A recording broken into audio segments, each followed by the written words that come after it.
Cái là to nha.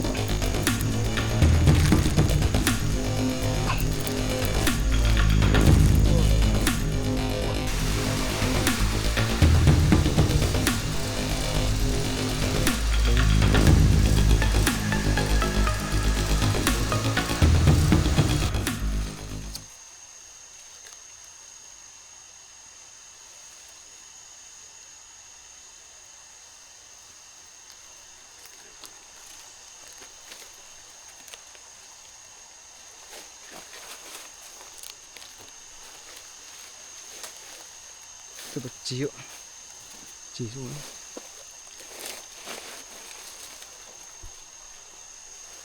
Ô, mình đồng tự, một súng tự. Tôi tưởng bảo chú hay như cả mà chỉ đâu.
Cái chỉ đâu.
Hạt chỉ được chi tiêu.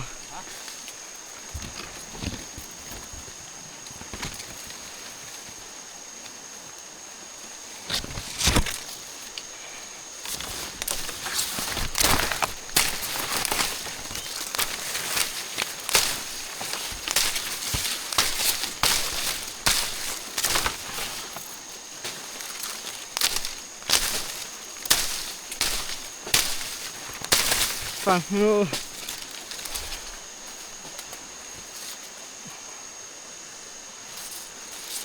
Ở đây nha mọi người. Ô, tôi lấy lục thú. Tôi nó.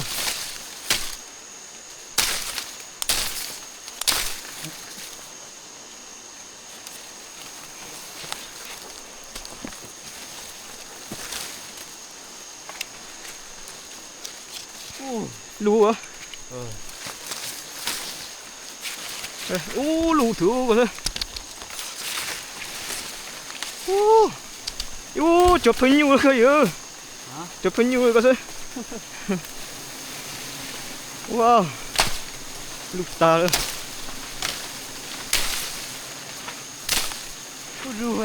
Lục thưa có. Con khổng lồ này.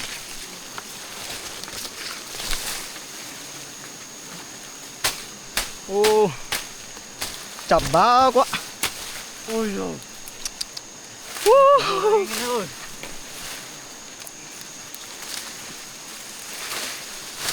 Cái là chỉ.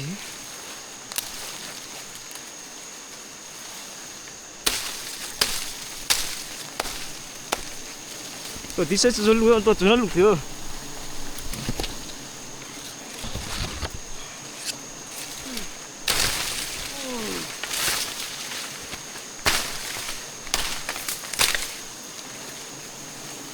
Bao lục thừa.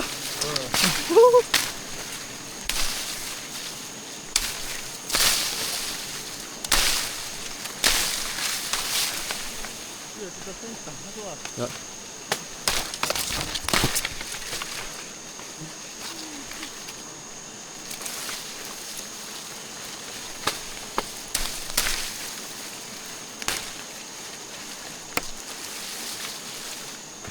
Ui. 1 nè.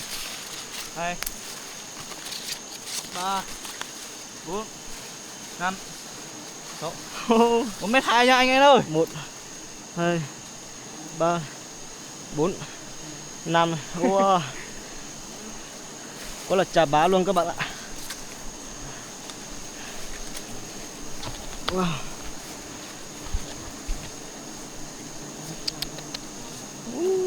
Lụt ta lên.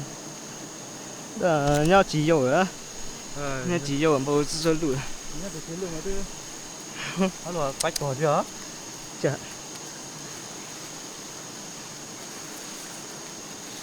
Wow, chú làm gì trâu chẳng ký hả?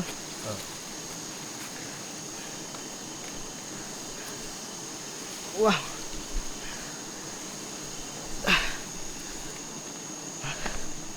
Wow. Khá là to. 1 2 3 cân rưỡi nhá. Chiều dày. Wow. 60 phân. To quá. Như một con trâu luôn. Bây giờ mình cắt cho các bạn xem nhá. Ôi chà.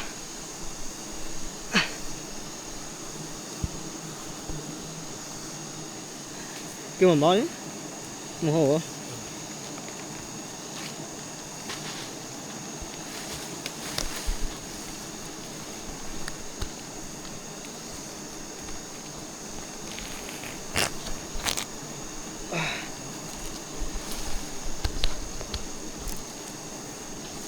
Ô để nám tôi mà rút thì mà rút thì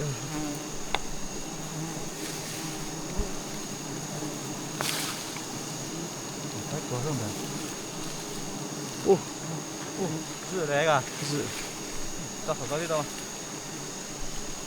cái điểm máu ra là dự có mất cho cái đi ra mà ăn chút Có nắng.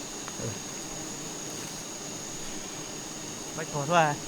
xin xe Nó to nhàng nữa.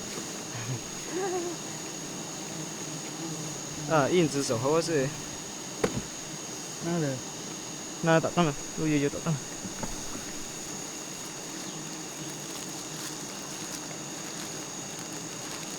mây lui wow mệt khá là nhiều nhé.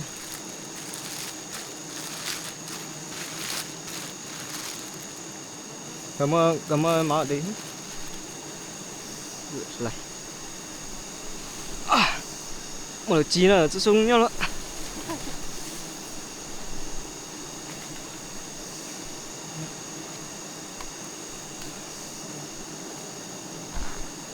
Chính lúc thì hơn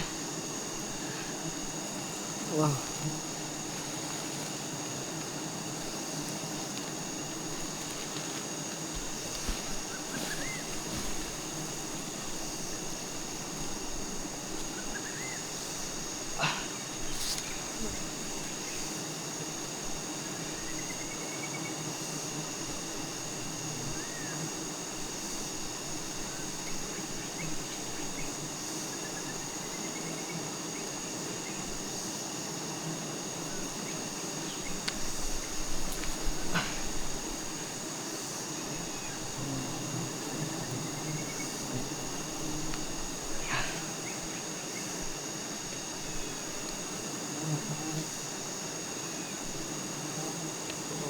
khổng lồ đây.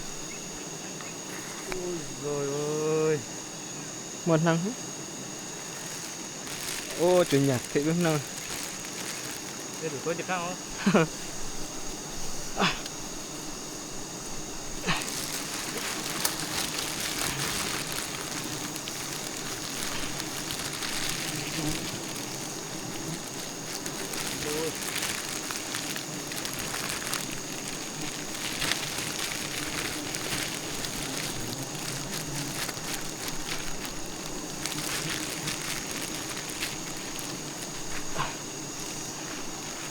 Wow. Tới tiền. Đó thì no đâu mà, chúng ta mua thả ha. Nó tại thử lúc vô đâu mà.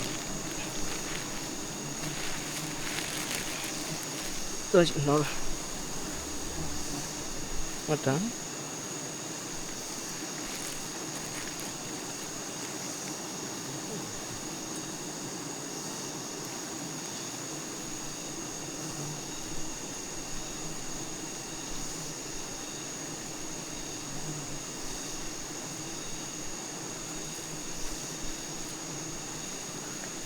Tới.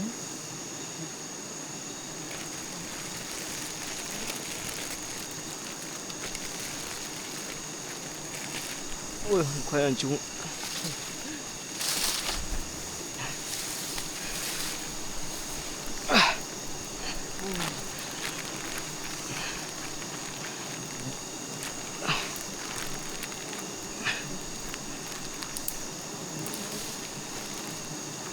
Wow.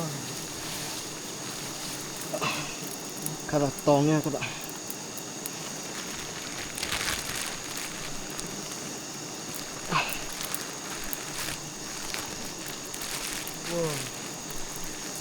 Wow. Rất chỉ là nặng.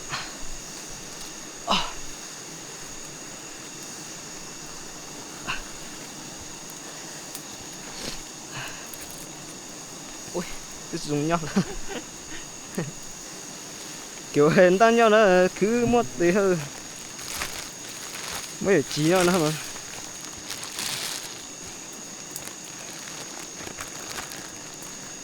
Lại có một bò nữa rồi là Chả bao luôn. Chơi nhá nữa. Chơi nhá nữa lý giá tôi mua.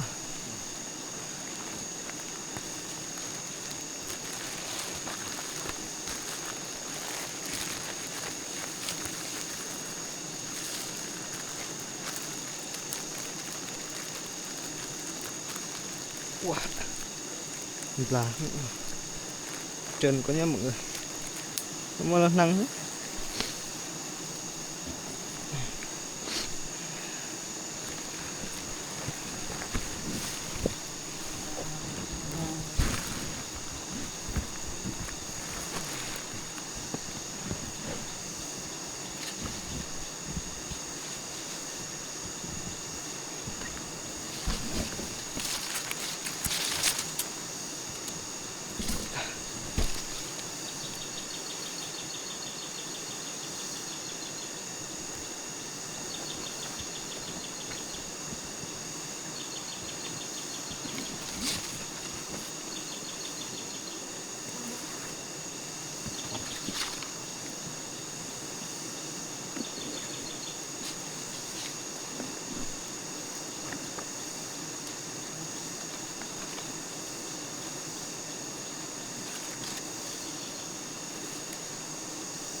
Wow. đi nhá. Xuống nha các bạn. Wow. Đã lấy xong rồi nhưng mà cũng còn rất là dày nhá. 4 căn nữa. Đây là những con mà trẻ nhá, chưa bay. Rất chi là đẹp.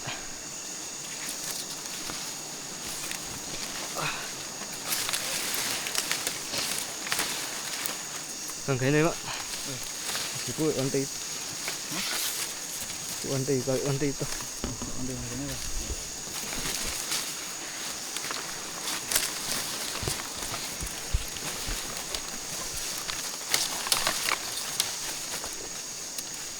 Khoa Từng mấy kia. tần cho tần năng sốc ký. Lục thế nào nhá, chỉ dùng ở bộ dư dùng ở. Được ạ. Bộ dư thử ở đấy là chỉ dùng ở. Cái này tôi không thấy ạ. Ừ. Tổng số là giờ chỉ phong ở chỗ giờ chỉ phong ở chỗ giờ phong ở phong tầng rồi.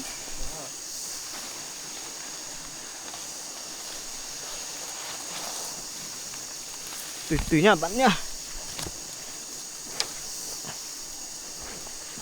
Ui.